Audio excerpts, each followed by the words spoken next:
Lenihan for Boxing Social in association with William Hill, Empire Fight Store. Delighted to be joined by former two-time world champion Josh Warrington. Josh, talk to me, how's things? Well, we're up here at Temple Newsham. It's warm, we've got shorts on. I'm here watching the lads putting the graft in. I'm not. Day off. A rare day off for you. Every time I come see you, you're always doing something. Yeah, rare day off, but yeah, it's to be honest with you, I'm stood here watching him put the sprints in, but I'm wanting to get joined in myself, to be honest with you. You should do. They're about to do some sprints at the end. We'll make this quick, and you can live up to it. Look, last time we spoke, we were at Leeds Beckett University. We were sort of wondering what your next step would be. We still don't know it now because obviously Leigh took the rematch with Mauricio Lara. Have you got anything in the pipeline about getting back in the ring? We've seen a lot going on social media. Any update on sort of your fight future and where you're at? Yeah, there's lots going on behind the scenes. Well, my management team, Frank Smith and Eddie Hearn. Obviously, we talk about that fight with Lara-Wood. Obviously, it should have happened back in May, and then for whatever reason, one thing after another. But it just came down to that Leigh wanted the rematch, and that was it. And nobody could do anything, even the best of talking out of him or trying to talk him out of it. The man was fully focused on just getting his rematch, so he's taking it, and for that reason I get pushed to one side. Is what it is. And then we was meant to be out in June time. Again, we're looking at different opponents. A few other names got mentioned. I was training to that, and then for whatever reason, something didn't get organised in time or confirmed in time, and then they've just announced on Headbutt. So, I'm having a week or so off, but I'm ticking over, and in that funny bit of downtime, I get a phone call saying that there could potentially be a big fight for you, which is in the pipelines, but that's all I can really say on that one at the minute. Obviously, I know you've got to probably keep that close to your chest because things aren't done in public, it's better done behind closed doors. But do you sort of understand Leigh taking that rematch? Do you respect it a little bit, the fact that he did get sort of brutally stopped in that fight, and he said, you know what, now we're going to run that straight back? You respect it a little bit, although it puts you on the back burner? No, I massively respect it to jump straight right back into it. I'll be honest with you, I think it's a little bit too soon. Just not the fact that it's not the next man, but just the fact of how quick it is. I mean, I think we're on it around 12 weeks ago. Around quick. That's what I'm saying. Like, if you take into it, well, he got caught, so you don't really want to be sparring for like 4 or 5 weeks. He's took and every knockdown, so concussion and stuff like that. And then back-to-back camps. I mean, I don't know how strong his mentality is. I don't know how good his mental game is, because how is he going to be in the first couple of rounds when he does get tagged? Is he going to be, shake your legs a bit still? Going back-to-back camps, that can have a thing on you, on peaking, and so yeah, listen, I respect him, massive bollocks for it, but I personally think he should have let me just fight Lara, and then I think me and him is, a bigger fight. We've seen Eddie Hearn's come out. I think he's confirmed on other channels. I want to say Ringwalk Media. I think I've asked him. They've said, is there a plan for the winner to fight Josh Warrington? I always thought at some point, mandaries for WBA and things like that might get in the way of. WBA might get in the way of maybe organising a fight between you and the winner of that fight. But I'm not sure. Has Eddie been in contact to say, look, we are going to try and make it, or give you sort of some reassurances? I know you're on about a big fight, but I'm assuming you mean maybe something else. Has there been anything in the pipeline about a potential fight against the winner? Yeah, of course it has. Yeah, it's always been there. It's always been there. It's got, obviously when it was confirmed that I wouldn't be fighting Mauricio Lara next, then I was given massive assurances that I would definitely 100% be next. For title or not, I would be fighting the winner of them two if I wanted that fight. But like I said, there's a few things going on, so that is there. If what is going on behind closed doors doesn't come off. Yeah. What do you think happens in that rematch? A lot of people, including myself, it's the best I'd seen Leigh box up to that point. One fatal error, sort of a slight hesitation on a hook, and Lara beat him to the punch. But what do you see happening in the rematch? Is it just a case of don't make a mistake, you win? How do you see it? I think it's going to be the same. I really do think it's going to be the same result. I felt, whilst I was sat there ringside, I kind of said to Eddie and Frank, I said, hey, not give me a week come. You know, that's me thinking that we're coming to Leeds, but yeah, I'd potentially been at City Ground, big outdoor stadium fight, and you know, I thought Leigh was well in control here. That second round would have got caught in a bit of a firefight, and I thought, you know, he took 1 or 2, but yeah, I thought we were cruising, and Lara he seemed to be getting desperate. It looked like he was desperate. Took her through rib ticklers, but the man's going to be very confident now. He knows. He knows anyway. He's always believed in his power, but he knows he can just put Leigh down with just one of them. And he's all he's got to do is time that one. You look at Javante Davis every week. I'm not classing him like in the same level, but you have that feeling with him, don't you? Yeah, just knowing that he's got that power. Now he hardly throws anything. Does David Davis in times can be so patient, but he knows he just brings it once, and it's enough to do the damage. And I feel that Lara's going to have that same mentality going into it, and there'll be momentum riding on it.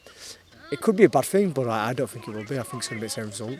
Because I know you've always talked about fighting outside of Leeds, because you've done the arena so many times. You've had the big nights at Headingley, Ellen Road. Was fighting somewhere else though? Was that a bit of a buzz for you? Thinking, I'm going to get to headline down south, being a couple of thousand away, kind of thing. Yeah, it would have been nice to go down there and put get a W in London. To be honest with you, especially after yesterday. well, after yesterday, and obviously. That was the place where I fucking got knocked out by Lara as well, so it would have been nice to put the ghost to bed there.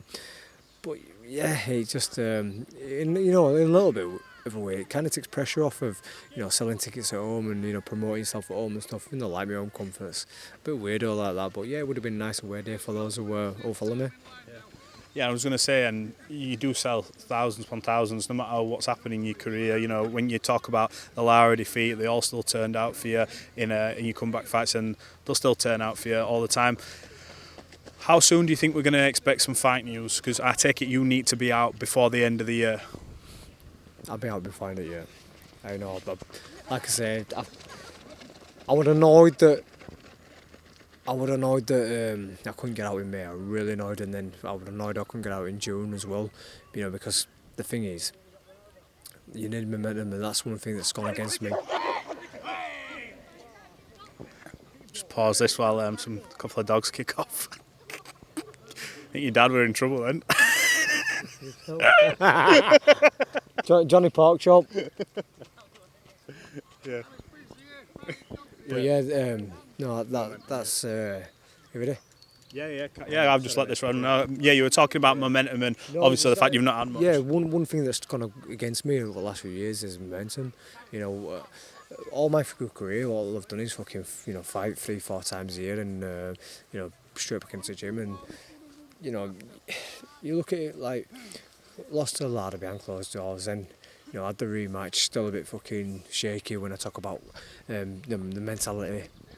Then what happened in that fight, first couple of rounds, and then because I'd been in the gym and building up for a fight and all the fucking fight nerves and mentality and all that, bring back down and straight back in. By the time I come to Kiko, rematch for world title again, I'm fucking flying, but then obviously breaks my jaw. I had to have a fucking big time out and couldn't do anything, and then fucking before you know it, you're out ring again, fucking 7-8 months, and it's kind of like big gaps, and it's not great for any fighter. And then you get obviously Alberto Lopez, who this week, he's going against Michael Conlan in Belfast. Yeah. Talk to me a little bit about that fight. Obviously different styles, you and Mick. Obviously Lopez are coming into this knowing he's gone into your backyard and got a victory. He'll be thinking he can do that against Michael. How do you see that fight going? Someone who's obviously shared the ring with him. I keep chopping and changing my mind. I feel that I thought that Michael just boxed his head off at times. And then, then I thought, well, is Lopez tricky enough? But Lopez gasses a bit. Yeah, they're definitely going to box him. Then I thought, actually, if Lopez has got his own pace, because I forced the fight.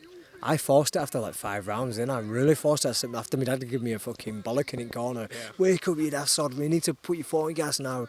And I woke up and started going at him, and the ferocity and the momentum that I normally take to a fight, I started pushing on and hitting it hard, and then obviously he really started to gasp, but then Michael doesn't hold that kind of pace, and it's more of maybe a considered approach, isn't it? It's going to be a very, very technical fight. I feel that inside Lopez is going to be a little bit more awkward. Obviously, you've seen with myself. Anytime I got close, he's spoils you. He knows how to bring them in shots. He's got some decent inside fighting, but he is quite tricky. I think it's going to be close, but I'll probably just tip Lopez. Yeah. Just.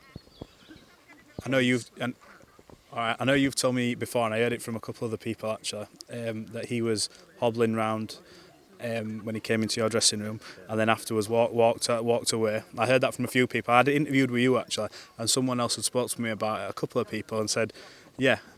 Do you think this week he's going to be playing mind games, tricks, not just in the ring, but trying to, because he knows he's going to be under the cosh like he was, in terms of the whole arena is going to be completely on top, and I know the fans can't fight for you, but like I said, when you started in round 5, it was a different fight. If Michael starts from round 1, is he going to, do you think, pull out all the stops with the mind games this week to try and maybe put Mick off? Yeah, he does. Well, saying that, it didn't do too much in the build-up for mine, and it didn't do whilst we were there at fight week. It was only in the ring.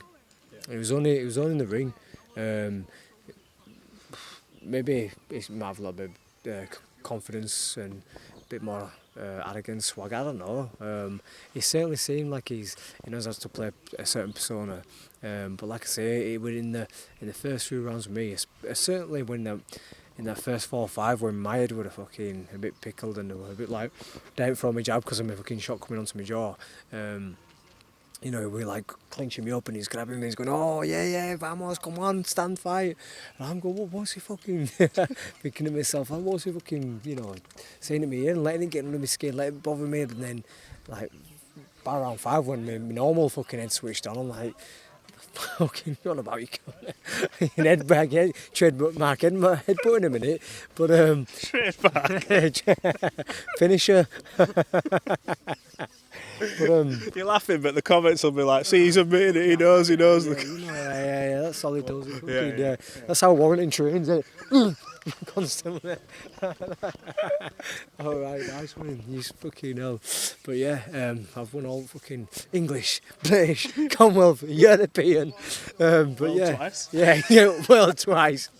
All from this. But yeah, fucking hell, it's, I don't know, I think he'll try a bit, but I think at the same time, Michael's good at that. Michael's good at having a bit of crack and banter and stuff, so, and I can imagine him taunting each other, fucking pulling faces at each other and like, hands down and stuff, so yeah.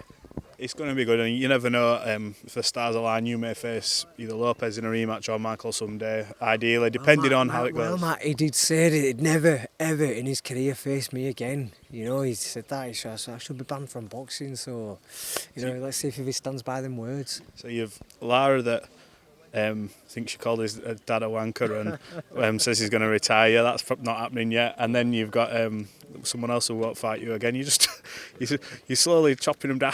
You're only going to be left with a couple. I've just take the fact I'm just an hated man. Don't know why, but I'm an hated man. Yeah.